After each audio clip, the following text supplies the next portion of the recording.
Hi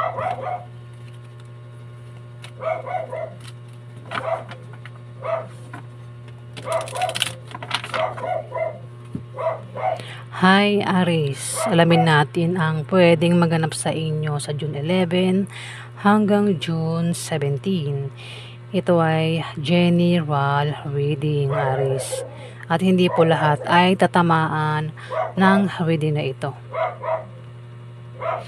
Ayan, at maraming salamat po sa mga nagla-like at nag-subscribe sa aking channel.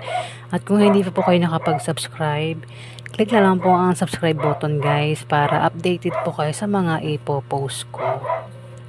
Umpisahan na po natin. Kinapiyaro sa June 11 hanggang June 17.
Aries, 9 of Wands.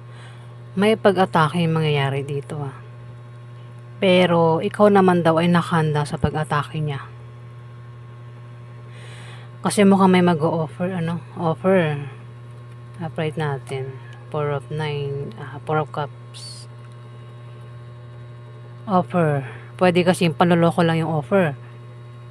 Pero nakikita ko na hindi ka papayag maloko. Kung ito ay panloloko lang, Aries.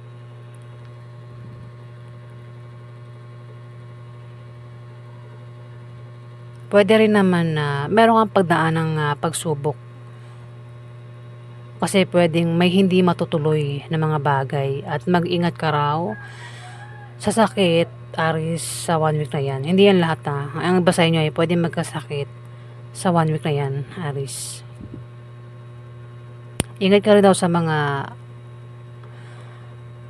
hayop na maaaring makagat ka, Pisces, sa 1 week na yan. Hayop, pwedeng pusa, aso, anong klaseng hayop yan na pwedeng kagatin ka. Kasi pwedeng umatake sa'yo, kung di tao, pwedeng hayop, Pisces. Pisces, Aries. Sorry guys O baka meron kang makadil na Pisces, kasi nabanggit ko Pisces. 4 of Cups offer ito. May mag-o-offer na kailangan pag-isipan mo bago mo tanggapin. Pero sa tingin ko nga, hindi ka naman papayag na kung ito ay panloloko lang, hindi ka papayag na lokohin ka, Aries. Pwede rin na iba sa inyo ay makaramdam ng katamaran o maaaring napapagod na, pagod na sa relasyon, sa negosyo, sa trabaho, o kung saan man yan na ikaw ay makakaramdam ng pagod dito, Aries.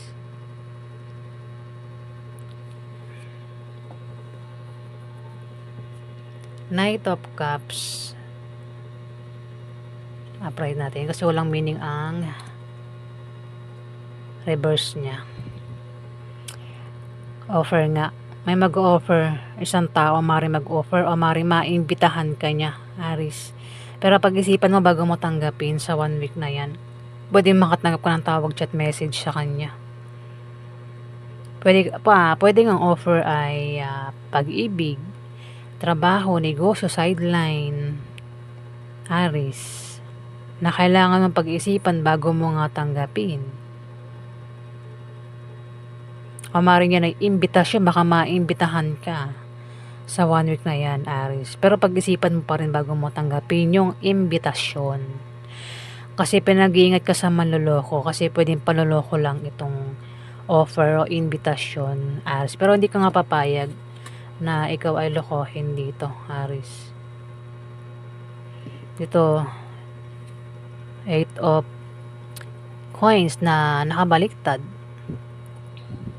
Maaaring mawalan ka rin ng ambisyon, Aries, sa 1 week na yan. Pwede nangyari na mangyari pa lang. O maaaring ikaw ay makaramdam ng katamaran. Tinatamad sa tinatrabaho mo o ginagawa mo sa 1 week na yan, Aries.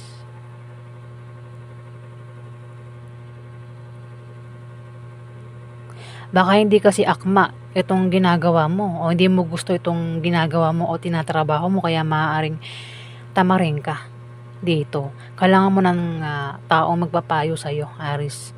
Maraming Aries, bahala na kayo makaresonate.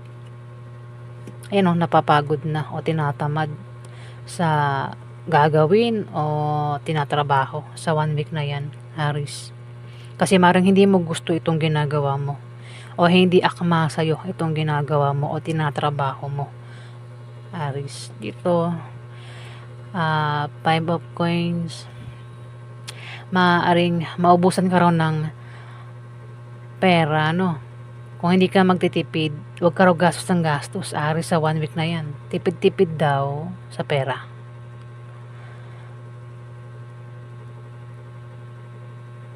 Ayan. O kung meron kang mga naipundar, tipirin mo itong naipundar mo.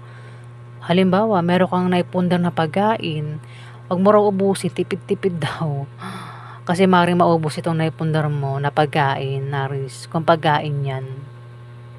Pwede rin naman isang tao ang maaaring mawala sa iyo kapag hindi mo iningatan sa 1 week na yan, Aries. Pero nakikita ko na mayroon kang pagkakagastusan dito. May paggastos na naman dito na mangyayari. Pwedeng may bata kang gagastusan, baka kumain kayo sa labas, Aries. Pwede rin naman na siya yung gagastos para sa iyo sa 1 week na yan, Aries. Bata, pwede rin naman na hindi tumama sa bata, pwedeng kung anong edad niya, basta may paggastos dito, pwede kakain kayo sa labas. Ayan, may paggastos na mangyayari sa 1 week na yan, Aries. Pwedeng ikaw yung gumastos, kundi man kilala mo itong gagastos. Dito nakabaliktad si the world. Pwedeng mabigo ka raw sa pag-ibig, Aries, sa 1 week na yan.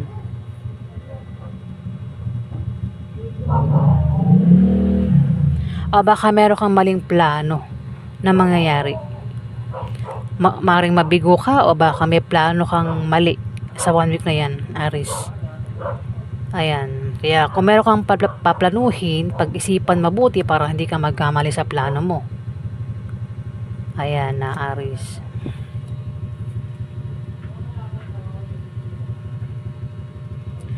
Pwede rin naman na kung hindi ito patungkol sa plano, pwede makaramdam ka ng kabiguan. Mabigo ka sa kung ano man ito sa 1 week na yan, Aries. Pwedeng sa pag-ibig, mabigo ka sa pag-ibig. O kung ano man ito, nakabiguan daw sa 1 week na yan, Aries. Knight of Swords. May tao dito, Aries, ang matalino, diretso, palagi may opinion, masakit nga lang magsalita ang taong ito, Aries. Pwede magkaroon ng away, tampuhan, o baka naman mainit lang ang ulo. Pwedeng ikaw, di man ikaw, kilala mo siya, Aris. Kasi may plano na hindi mangyayari. Baka uminit ang ulo mo. O maaaring mabigo ka sa 1 week na yan. Kaya mainit ang ulo mo dito, Aris. Wag mainit ang ulo, Aris, sa 1 week na yan.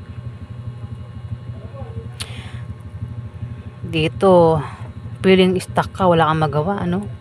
Sa offer o invitasyon. Kung makakatanggap ka ng tawag, chat, message, pwedeng, kumbaga kung yayain ka niya lumabas, pwedeng katamaran mo eh. Kasi meron kang pakiramdam na parang stuck ka eh, wala kang magawa eh. Kasi nakatali yung kamay mo, may piring din yung mata mo. O mukhang tinatamad ka nga, pwedeng hindi mo tanggapin yung offer kasi tinatamad ka nga dito, Aris. Pwede rin naman na kung maimbitahan ka, pwedeng hindi ka sumipot, hindi mo tanggapin yung invitasyon kasi nga maring tinatamad ka o maring baka may humahadlang dito, Aris. Pero sinasabi rito na kung meron kang pakiramdam na parang stuck ka, wala kang magawa. Kasi parang may nagtatali sa'yo eh, dito eh. Ikaw mismo, tanggalin mo raw yung tali mo sa kamay mo, tanggalin mo yung piring mo sa mata para magawa mo itong gusto mo. Para itong offer ay tanggapin mo. O yan ay invitasyon. Ayan, Aris, kung gusto mo naman. Ito, may tao dito ang malalapitan mo sa 1 week na yan. Kung ikaw ay magkaka-problema sa pera. Isang tao ang maaaring pautangin ka o bigyan ka ng pera, Aris. 8 of coins na nakabaliktad.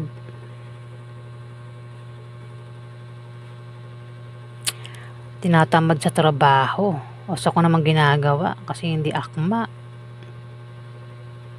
Pwedeng tama rin sa trabaho, ano, sa ginagawa. Pero mukhang hindi ko ikokonik ka kasi ano eh. Ayan, basta may tao dito, Aris, ang maring malapitan mo kapag ikaw ay magka-problema sa pera. Pwedeng bigyan ka niya o pautangin ka niya. Pwede mo namang i-reverse. Pwedeng ikaw rin ito eh, Aris. Pwedeng may tao dito ang maring lumapit sa'yo at pautangin mo siya o bigyan mo siya ng pera, Aris. Pero sabi ko nga, mag-ingat ka, tipid-tipid sa pera. Ayan o, Aris o. Mag-ingat ka sa paggastos ng pera mo. Diba? Kung ikaw yan nahihiraman dito. Kasi maring maubusan ka ng pera. Kakagastos, Aris. Dito, 6 of Cups. Naka-reverse. Maaaring hindi ka pa rin makamove on sa past mo. May nawala sa'yo. Hindi ka pa rin makamove on sa nawala sa'yo, Aris. Pwedeng ang taong ito ay wala na sa earth. Maring nagkahiwalay kayo, pwedeng nag-away kayo at nawi sa hiwalayan. Pwedeng ma-miss mo siya sa 1 week na yan. O baka hanggang ngayon, hindi mo pa rin siya makalimutan. Hindi ka pa rin na makamove on, Aris. Pwede rin naman na ang taong ito ay kung pagkakagastusan mo siya, kung ikaw yung gagastos dito, kasi mukhang may paggastos kang gagawin, meron kang paggastos na gagawin, pwedeng siya yung tao na hindi mo makalimutan, Aris. Hindi mo siya makalimutan. Di ka pa rin makamove on sa taong ito. Ito, kasi ito the world, kabiguan ito eh. Pwedeng siya yung bumigo sa'yo. Kung yan ay karelasyon mo, pwedeng siya yung nanakit sa'yo dito, o bumigo sa'yo. Kaya naman dito, hindi ka pa rin makamove on, Aris. Ano mang klaseng kabiguan ito? Ikaw lang nakakalam, Aris, kabiguan. Pwede rin naman na hindi ka pa rin makamove on kasi mukhang siya yung ginagastusan mo. ikaw yung gumagastos sa relasyon o siya yung gumagastos sa'yo. Ayan, di ka pa rin makamove on sa taong ito, Aris. Ayan po yung ganap sa inyo sa June 11 hanggang June 17, Aris. Maraming salamat po guys. Salamat po.